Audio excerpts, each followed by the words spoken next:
Hi, I'm Antonio Centeno. I'm the founder of Real Men Real Style. Today, I'm going to be giving you 11 tips on how to buy quality luggage. How to go out there and make a smart purchasing decision when you're looking to buy a bag, a briefcase, a duffel bag. Those things out there that you travel with, you use a lot. And I can tell you that this is a pretty darn good gift. Personal story, I had a briefcase gifted to me a number of years ago. Every time I use that, and Brett McKay over at The Art of Manliness gave it to me. Every time I use that briefcase, I'm thinking, wow, Brett, I mean, what an awesome gift from him and Kate and his family to me. And I really do, isn't that the point of a gift? So that the person thinks of you and says, wow, that person cared enough to look at what I would use and to give me something that I'm going to be able to use. So this is sponsored by J.W. Hume. Gentlemen, if you are looking to give a gift or to buy a bag for yourself that's going to last a lifetime, that's going to be useful, that's handsomely made, and this is made in St. Paul, Minnesota, just a few hours from my house here. I have to say, this company, I've got a number of their pieces here I'm going to be using as examples. Gentlemen, some of the best luggage I've ever seen. I mean, the most beautiful luggage, I'll just say it, the most beautiful luggage I've ever had in my office. I'm going to keep a couple of these bags. I mean, these things are beautiful. The point is if you're looking to give a quality gift, if you want something that's going to last a lifetime, these have a lifetime guarantee. You have a problem, you just send it back and they'll fix it for you.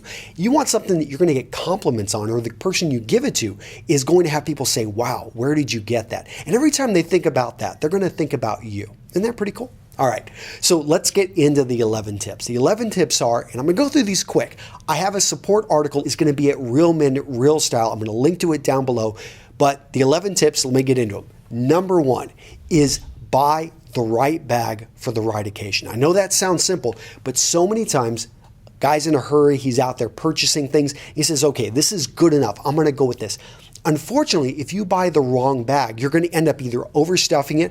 And another story, I had a gentleman, he went out there and bought a very nice briefcase. Unfortunately, he didn't look at the measurements and he got one that was way oversized. He liked the bag, high quality. He never had the heart to return it, but when it comes down to it, it was too big for his needs and it was just too big to lug around. So it sits in his office, and yeah, he'll probably eventually give it maybe to somebody, but make sure you buy the right bag for your needs. And I'll get into, in the other tips, why this is important. Tip number 2 is customer service. Now, many people put this off as something that's not really that important. And if you go buy a $10 duffel over at Walmart, you're probably not going to get much in terms of customer service, except maybe from Walmart. I think you can return things like up to a year afterwards. The point is, though, is if you're going to go with a company that, like J.W. Hume, that's making amazing bags, then what you want to make sure is their customer service up to snuff? So I called J.W. Hume. Boom, a human answered the phone. Make sure any company you're going to buy from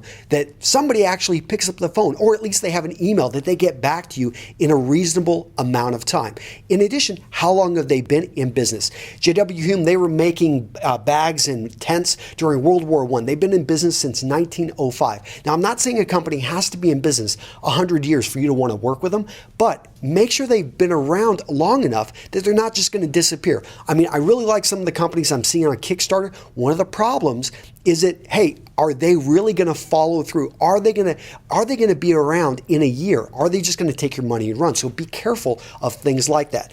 Now, guarantee. So I like companies that stand behind what they put out. So what I'm looking at here is a lifetime guarantee with J.W. Hume. You want to make sure whatever company you go with, that they stand behind their product. They at least have a 1-year guarantee. I mean, I know there are some companies and some people are really rough on their luggage, but make sure the company or where you buy it from will stand behind what they send you. And repairing luggage. Luggage gets treated, I mean, it gets slapped around, thrown around, especially by those airport handlers. Guys, I've got friends that do that type of work. And I mean, these guys are cold. They're just grabbing the bags and they don't want that handle to rip off. If that handle rips off, is that company going to repair it for you? So tip number 3, I know that customer service one was a long one, but it's important. Tip number 3, reviews. So you're going to go out there and you're going to see reviews on Amazon. You're going to receive reviews maybe on the customer's website, on the company's website.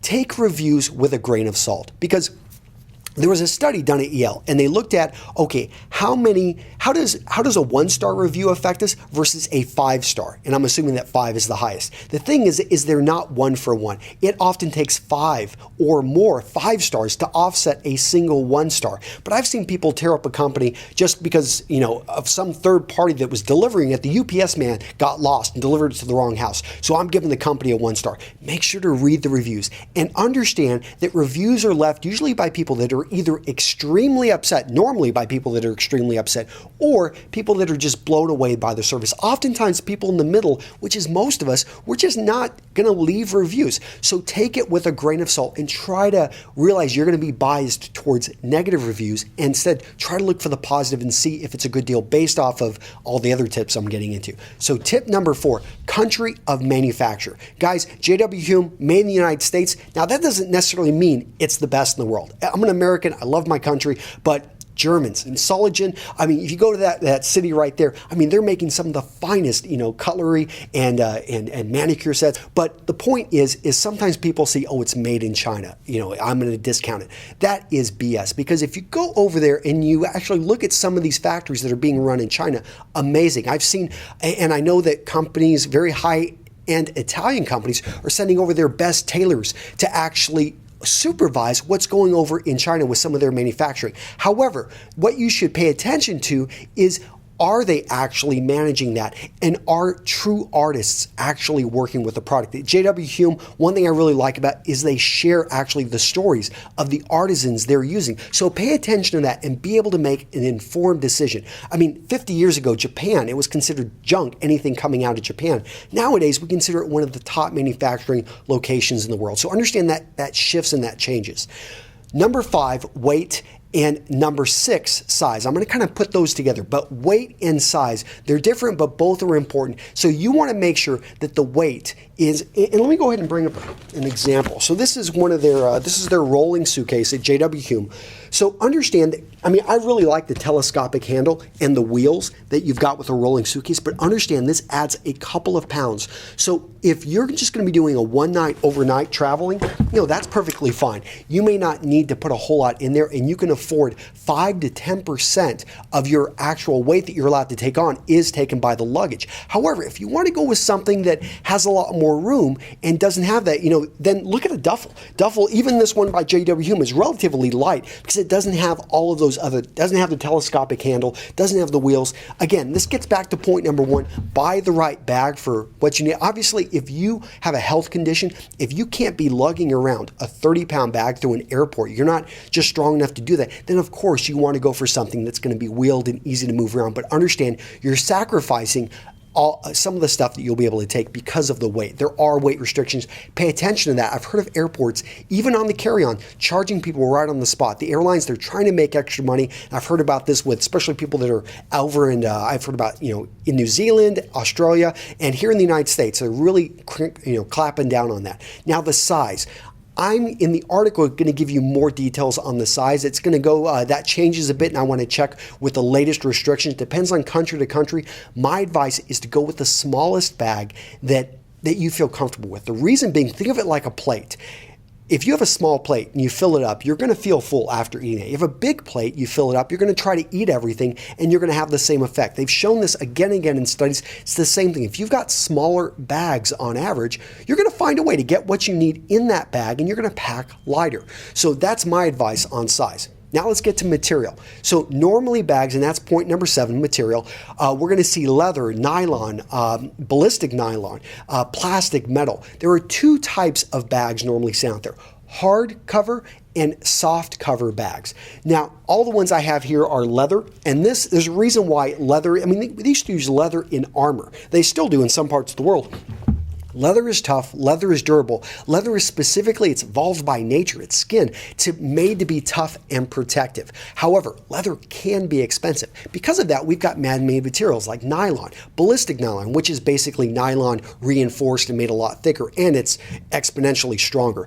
So things like that are a good substitute. They're going to bring down the price. However, the luxury and sometimes the longevity of the product will go down, especially if you're using something that's really cheap. Just understand that the price of the luggage is oftentimes directly reflected by what goes into it, unless you're buying like a really high-end name brand. Now, I talked about metal, I talked about plastic. Those are going to be more in the hard luggage, and you don't go cheap on hard luggage, by the way, because oftentimes in cold weather you can get that to crack if you go cheap. Metal, you're going to see that in some luggage, and that's if you're really moving around high-end photography equipment or something like that. Maybe you want to go metal. Also, I've seen metal used to reinforce parts of luggage. All of this, when using higher quality products, the price is going to go up, so expect that. Okay, so point number 8, stitching. Stitching, very important, and that's one of the things when I was looking at JW Hume, I looked at the stitching, the detail, how many stitches per inch, similar to a shirt, right? And also, all these other details in here, such as the rivets. I mean, all of that. So stitching is nice. I like it to be reinforced, double stitched, especially on tension points. Also look for rivets at the tension points. Now let's talk about hardware. Hardware, usually you're going to see 3 types. You're going to see zippers. The most common, zippers are normally cheap. Now, that's something that you want to look at when I got this nice briefcase here, again by JW Hume, and when I look at the zipper on this, very nice, very, very strong, nice and reinforced. I also look at the zipper here. This one is a bit heavier duty on the duffel. Now, another thing that I like, because zippers, one of the problems with them is that they can, if they don't use a good material like they do here at JW Hume, one of the problems with zippers is that they can break. Another problem with zippers is that water can leak in, and that's where I like seeing this overlap, and they're using buckles, which are the second type of hardware. So look at the buckles, but by having this over there and using a combination of 2, we avoid the whole thing. If it were to rain on this, it would still be waterproof. The final, and probably one of the best waterproof, is actually on a solid case, and that's where you've got actually clamps. So we've talked about stitching, hardware. Guys, let's get into point number 10, which is personalization. So nice thing about high-end leather bags, oftentimes you can get your monogram in there. Do you guys remember Spider-Man, the latest one, when maybe it wasn't the latest, I think it was part 1. He's going through this bag that his father had left like 20 or 30 years before, and he finds it, and he finds the initials on it. And it's little things like that which really, see if you can personalize the bag. I think that this is worth having on the bag. It's something that your son will find this bag maybe 30, 40 years later. Your grandson will find this bag 50 years later, and he'll see your initials on it and realize, wow, those are my same initials because I was named, after my grandfather or something. I like little stories like that. In addition, look for, can they get bags in a variety of colors?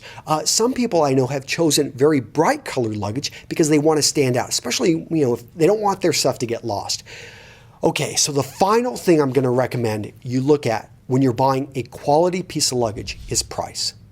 I know for many of you guys, that's the most important thing, but it shouldn't be. What you should look at is how many times you're going to use this quality piece of luggage and how much is it going to cost per use. If you get a bag that you use for 50 years and you love it every time you use it, isn't that a much better deal? I mean, yeah, you may pay $1,000 for it. You may have to save for that bag. But if you buy a bag for $100 and the first time you use it, it rips in half, and you're basically, you see the luggage rack coming through and your stuff's all over the place, taped together with plastic, what was a better deal?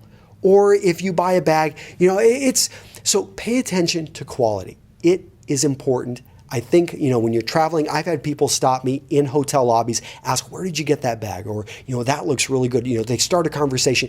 And I think it's worth, especially if you're looking to gift this holiday season, investing in.